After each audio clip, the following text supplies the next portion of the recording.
Who here sees themselves as a leader? Put your hands up. Well, I would argue that we all are leaders. We lead teams, companies, projects, and our families, but most of all, we lead ourselves.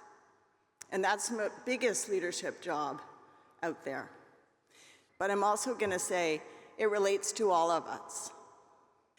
I'm Catherine Morgan, and I'm a leadership coach. I work at Toronto, and I have had the privilege of working with the EAG community and Rachel for the last 4 years. I'm here with you for about 15, 20 minutes on how to be better. Not perfect, not superhuman, just better in ways that matter today. I've heard a lot today, or yesterday and today, that you live in an industry that is very turbulent. Customer expectations are shifting constantly, competitors pivot overnight, and stability is the exception. There's so much noise out there, Slack pings, customer escalations, inventory issues.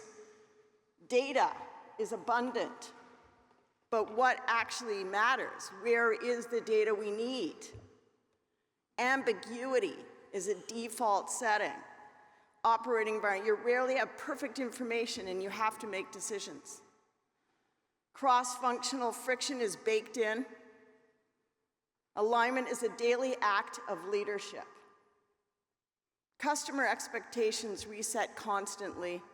One slow page load or one poor delivery experience can undo months of trust with a customer. Priorities change faster than process. You're executing today while redesigning for tomorrow, often without mature systems. And layered on top is AI, with all of the excitement, pressure, and uncertainty. I'm sure there's a list of things I haven't added that you deal with on a regular basis, but understanding that you're living in turbulent times, exciting and scary. But I will say, this is not necessarily new. There have been eras where things have also changed. There's been the industrial age, there's been the information age, and we're in the AI age. So yes, it's turbulent and it changes, but it's not unprecedented. But the pace is faster, the noise is louder, and the stakes feel higher. But good leadership has never actually changed. However, there are some certain qualities that I believe are actually more important today than they might have been. And that is clarity of communication, empathy, leading with the whole human, and embracing AI. And that's what we will fundamentally talk about today.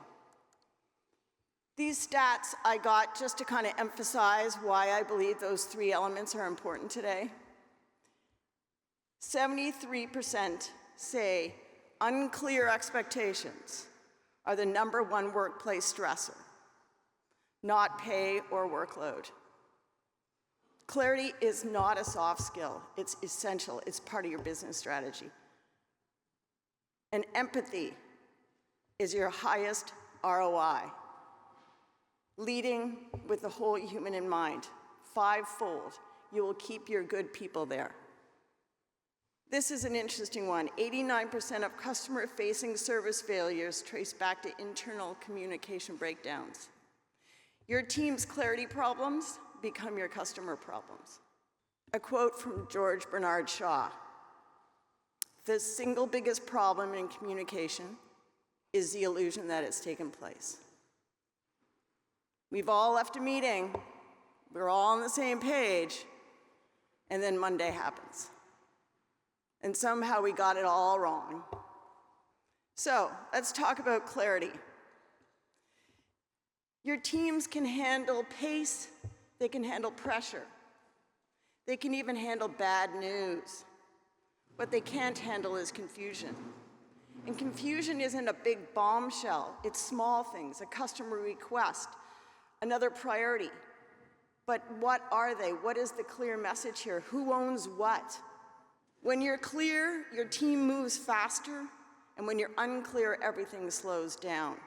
Anyone that's ever worked with me, I say this constantly: to be clear is kind, to be unclear is unkind. So what does clarity look like? It's not micromanagement. Your team should know in one sentence what you're doing, where you're going, and why. Why? Big word here. Who owns what, by when, and who decides? Who makes the decision on every team, project, everything you're doing, customer interaction? Feedback shouldn't be words like, oh, that was good. Why was it good? What did we do? How do we repeat it? What were the outcomes? And finally, a lot of you that have businesses, it's very hard to get, you wonder whether people can make decisions on your behalf. Well, if they know your values, they can. So share those. Make sure that you have a culture that they understand what you're thinking and how you make decisions so that in their absence, you feel confident. So, not gonna lie, for sure, that sounds easy, but there's a whole bunch of other things that come into play. Things like customers' constant demands, the need to always be on, scope in mid-project changes. You as a leader are deciding whether to hire or just redistribute the workload. You want to protect your team from burnout. You're navigating, let's move fast versus doing it right. Again, clarity is kindness. It's efficiency and it's leadership. So what does clarity look like to a team? It's when you're making the choices on what is a priority, especially when everything feels like it's urgent. It's tough. You've got to make decisions. Defining what is in scope and what is not. What does done look like? Explaining why the customer request was either accepted, denied, delayed. The why. Setting expectations around response times and ownership. And really trying to reduce the noise for your team. Clarity is leadership. But it's also the courage to say no. No, it's not a priority. We don't have capacity. We actually need to slow down. And you know what? I think we need to renegotiate with that customer, that client. And sometimes there's the zero margin client that you might have to give up because they're taxing and they're toxic. I want to share a story that I saw on LinkedIn that I thought was a very interesting moment of clarity and a rare moment. So this fellow writes about his experience in the Atlanta airport.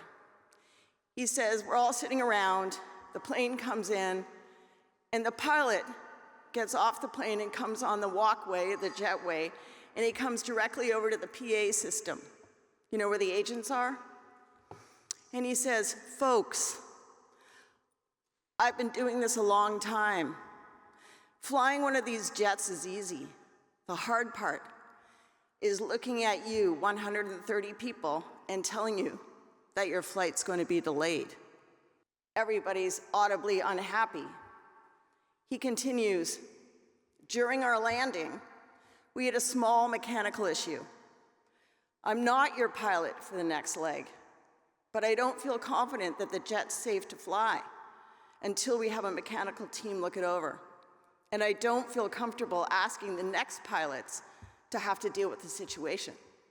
Then he points at the people behind him, the agents, and he says, none of this is their fault. Please be kind to them.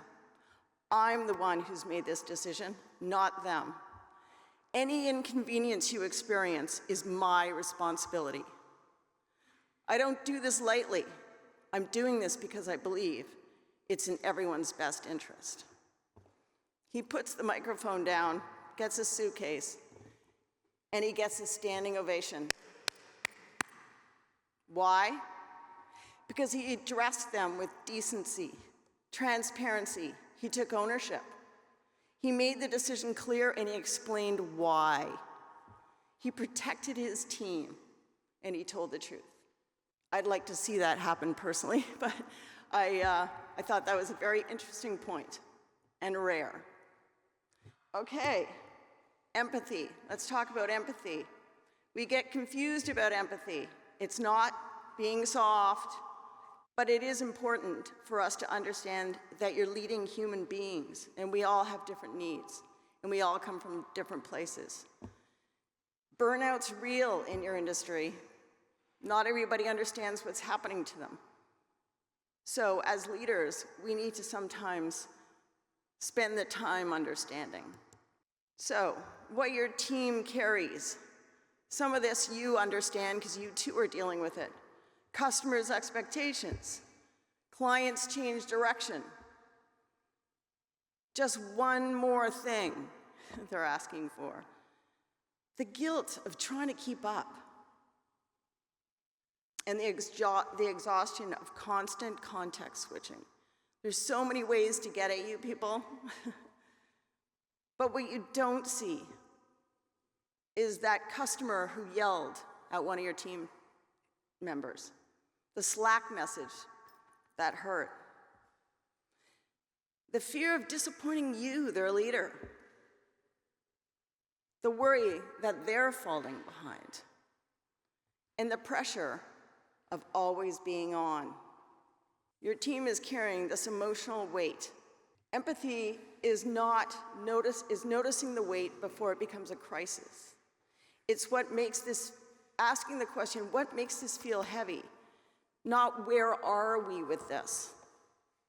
Like what's going on with you now? Not asking about an update. If you look at empathetic leaders, how do they react? Well, they protect their team. They push back on scope creep. They balance compassion with accountability. They make space for honest conversations,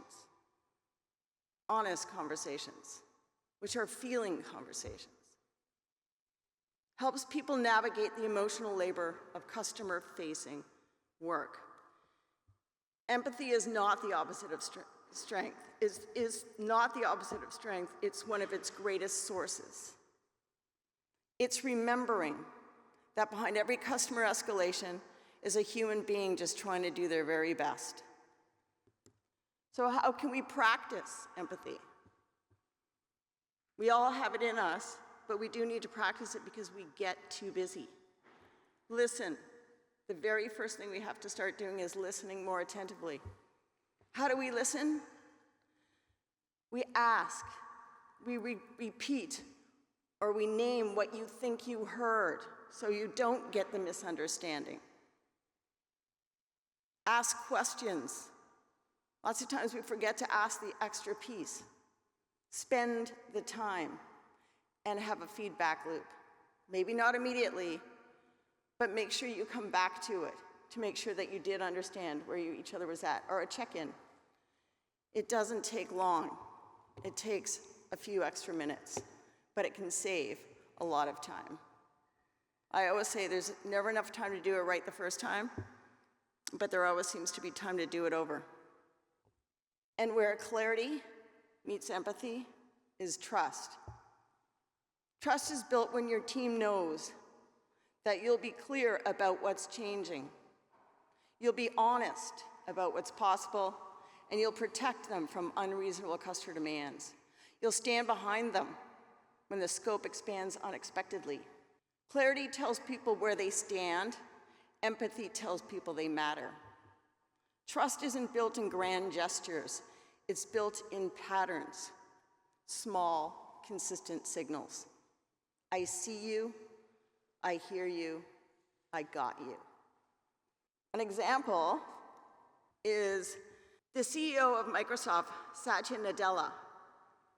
He actually took on the role in 2014. He was dealing with internal silos, competition between teams. Culture was rewarded for being right over being curious, and is now one of the longest-serving modern tech CEOs, widely credited with transforming Microsoft's culture through empathy, curiosity, and collaboration. It didn't slow Microsoft down, it made them more powerful. What is the one thing that's sitting underneath almost every leadership conversation today is AI. Some of us excited, some overwhelmed, some of you quietly wondering whether technology might outpace your relevance. This is what this is all about. But the truth is AI can accelerate work, but it cannot replace leadership. So what makes you irreplaceable? What AI can do? It processes speed quickly.